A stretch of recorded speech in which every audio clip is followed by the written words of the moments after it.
De nouvelles informations, de nouvelles images sur la mort d'Hassan Nasrallah, sur ses conséquences dans tout le Proche-Orient. Nous sommes avec Aniva. Merci Aniva d'être là.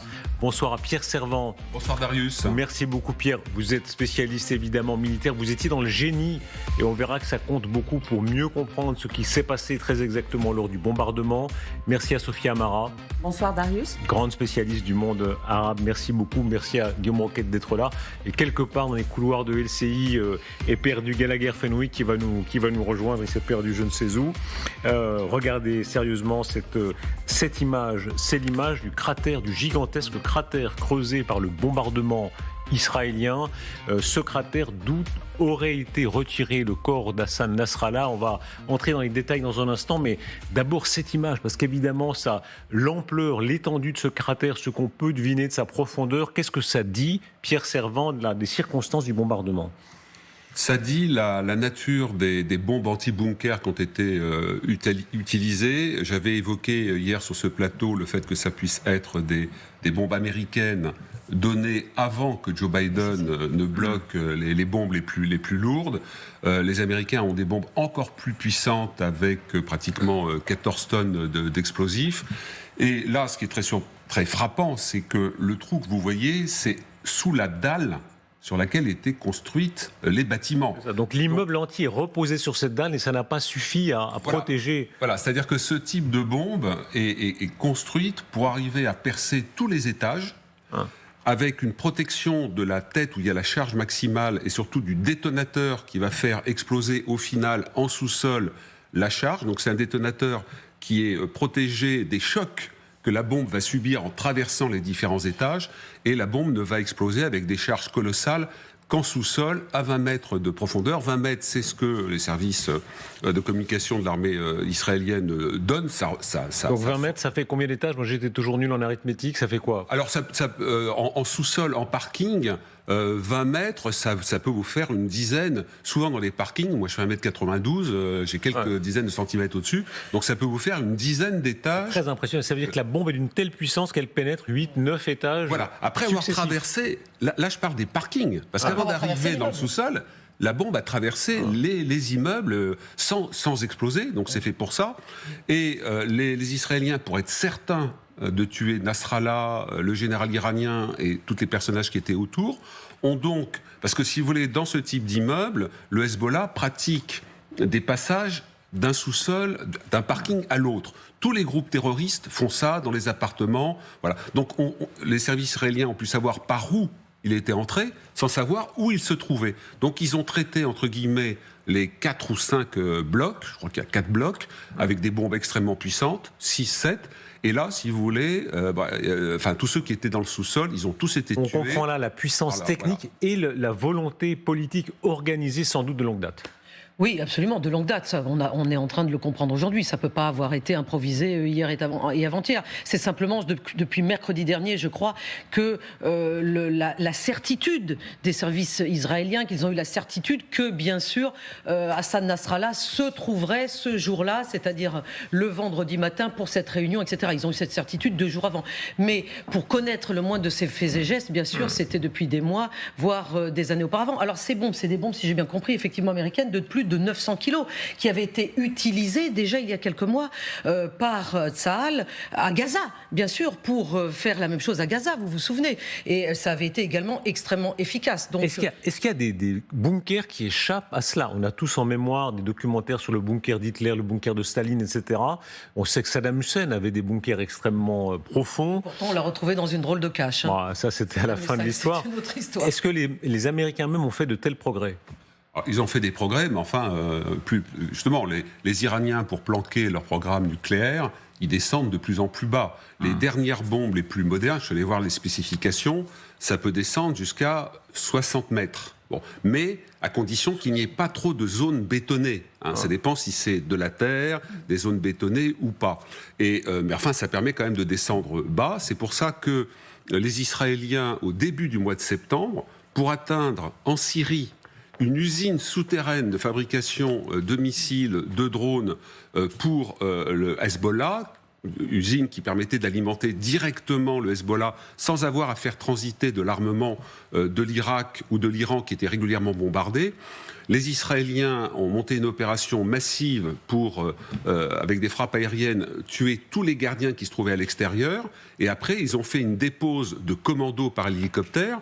Ces commandos ont fait péter toutes les portes en surface et ils sont descendus parce que la profondeur était telle que leur propre bombe n'aurait pas suffi pour aller détruire le cœur. Et alors ils ont pénétré à l'intérieur, ils ont tout détruit, et ils ont emporté, ça va vous intéresser par rapport à la question du renseignement dont on parle depuis plusieurs jours, tous les ordinateurs qui se trouvaient là. Et donc, si vous voulez, le renseignement israélien, c'est un mélange de ce qui est récupéré sur le terrain, renseignement électronique et surtout renseignement humain.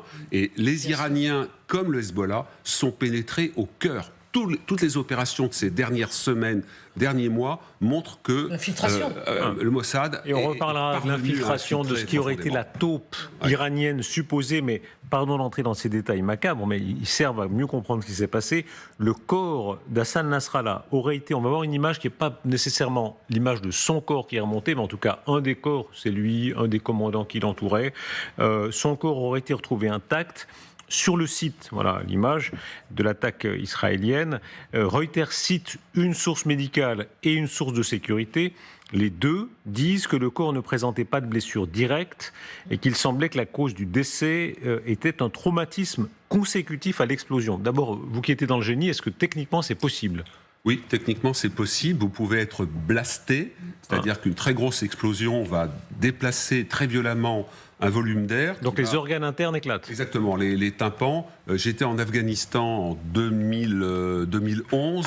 Je suis arrivé le lendemain d'un attentat sur le camp français, mais le kamikaze a explosé avec sa voiture à l'extérieur parce qu'il s'est fait tirer dessus, heureusement, par les gardes. Je suis arrivé le lendemain. Tous ceux qui se trouvaient dans un rayon de, disons, 300 mètres, plus vous étiez proche de l'explosion, plus le blast était assez grave. Il n'y a pas eu de mort, mais ceux qui étaient proches ont eu des poumons abîmés. Et j'ai rencontré un officier qui se trouvait, qui était à sa fenêtre à 300 mètres de l'explosion.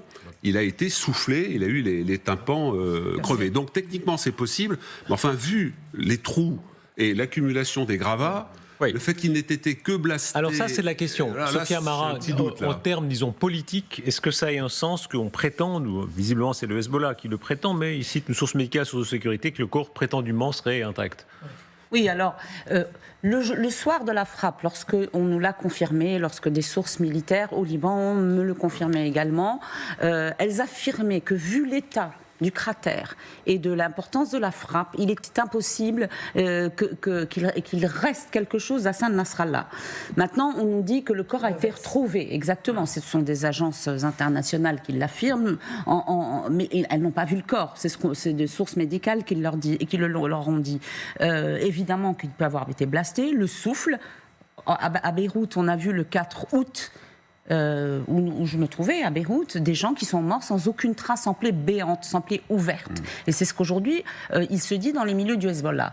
Et quand j'ai contacté des responsables des services à Beyrouth aujourd'hui, on me dit c'est peut-être une tentative de préserver son image de demi-dieu pour dire, eh bien, il est monté au ciel, mais il est tel qu'il était, et que peut-être que demain, si les funérailles ont lieu demain, comme ça a été annoncé, puis on n'est pas complètement sûr, mais en tout cas que demain, eh bien, dans le cercueil, il pourrait n'y avoir que des pierres. On est frappé évidemment, Guillaume, de l'aspect ostentatoire, démonstratif, cette espèce d'opération suprême, après tout ce qui a précédé, on va y revenir, les plans sur les beepers, sur les préparatifs, sur les leurres qui ont été utilisés, mais là, c'était vraiment la grande affaire d'Israël, visiblement.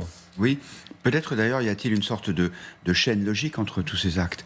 Peut-être est-ce que les dirigeants du Hezbollah autour de Nasrallah ont dû se retrouver physiquement parce que leurs moyens de communication avaient été détruits par Israël. Ce qui est vrai, c'est qu'il y a, je trouve, un contraste saisissant entre la maîtrise de ces actions successives et leur efficacité, qui est quand même extraordinaire, et je dirais l'apparente difficulté à maîtriser le conflit à Gaza.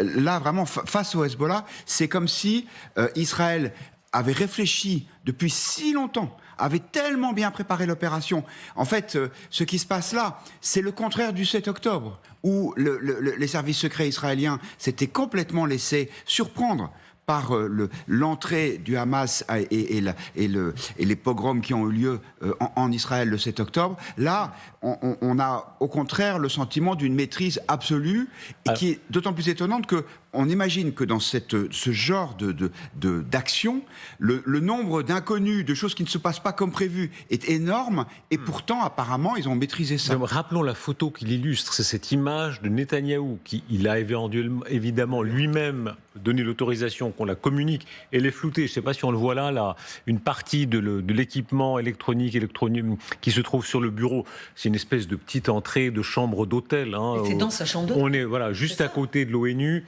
Moi, j'y crois pas. C'est mis en scène d'après vous, oui, 100%. Oui. Enfin, j'étais pas dans la pièce, etc. Mais je pense qu'il y a une scénographie qui a été construite, notamment par Netanyahou, qui était à quelques jours de l'anniversaire du 7 octobre, qui est l'anniversaire de son impuissance, de son incapacité, de sa nullité à protéger l'État d'Israël, alors qu'il est réélu depuis 17 ans sur le thème de je suis Monsieur Sécurité. Mais cela dit, Pierre, pardon, qu'il ait voulu la photo à cette fin-là ostentatoire, peut-être, mais pourquoi ce serait mis en scène ? Non, pour montrer que c'est lui qui donne l'ordre. D'abord, si vous voulez, dans une démocratie, c'est pas le Premier ministre qui donne un ordre d'opération.